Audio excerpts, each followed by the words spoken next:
Okay, so today we're actually going to be walking through some of the key metrics that are beneficial for CISOs and the executive suite when it comes to some of the primary business use cases for security operations or any business program under the CISO. So for the three that we're going to focus on today, number one, we're going to be going over compliant audit readiness.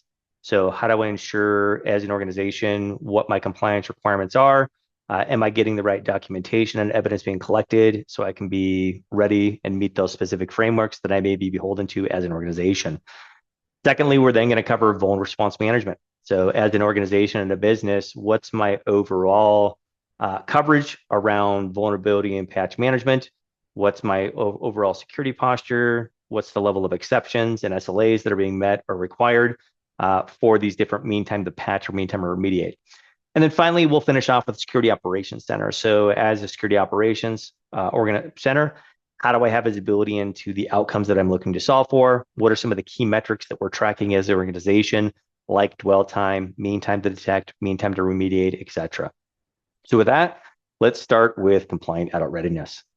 So again, compliant audit readiness, the goal here is I want to be able to see as an organization, how am I doing from an executive readiness perspective? So I can have a listing of all of my different frameworks and the breakdown of the categories that they fall under with, and then understanding from a compliance standpoint, what have we started versus not started as we collect that data.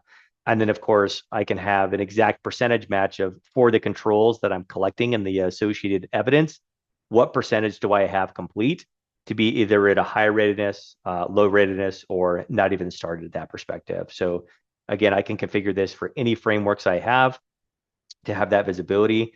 And then, of course, if we want to go down one additional level, I can actually see where are my gaps at? What are the total evidence with gaps? What are some of the high impact controls that I can work to resolve from a GRC team perspective to have the visibility? So again, across all the different control domains, how well have I moved along to actually collect and define all those controls and associated evidence? From there, let's jump over to vulnerability response management. So vulnerability response management, again, as a program here, I need to have visibility into how many findings I have in the organization. Again, a finding is a unique CVE associated to a unique asset. From there, I can also see how many assets do I have visibility into. So if I'm looking for an understanding of do I have findings or are scans being performed across my entire organization, this also can tell me do I have a gap in how many endpoints I know I have versus endpoints that are actually reporting findings. And then, of course, just giving me that breakdown high level, right? What's my breakdown of findings by severity, by risk? How am I doing as far as SLA? Am I exceeding SLAs? Am I meeting my SLAs?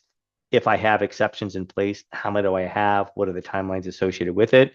And then, of course, all of these are kind of point in time metrics, but we also want to be able to show historicals. So what's my overall mean time to resolution in days based off of the severity of the finding, or just overall MTTR by month? So again, great metrics, high level trends to kind of show me how I'm doing from a vulnerability management program overview.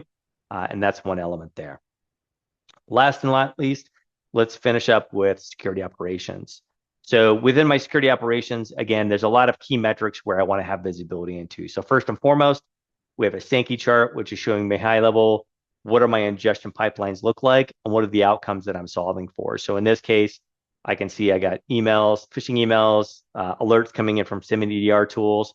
I can see the high level breakdown by in progress, blocked, resolved. How are they being classified? Are these just low level signals?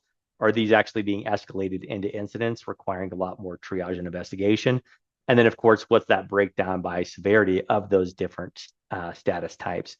And then, of course, obviously key metrics that every organization is looking for could be things like dwell time, mean time to detect, mean time to remediate. What's my signal classification over time? Am I seeing spikes or lulls across it? And I even have visibility to kind of seeing what does the workload look like. So if I'm understanding, are my analysts being burned out? Am I not giving them enough work? You know, who's the biggest closers? All that data can be seen in the platform here. And again, everything that you've seen today is self-service reporting. So whether you're a CISO, a SOC manager, an auditor, an analyst, anybody can have their own personalized reports that they build. So when they first log in the platform, they can get a good central focus on what they need to report on. So with that, Appreciate your time. Thank you very much.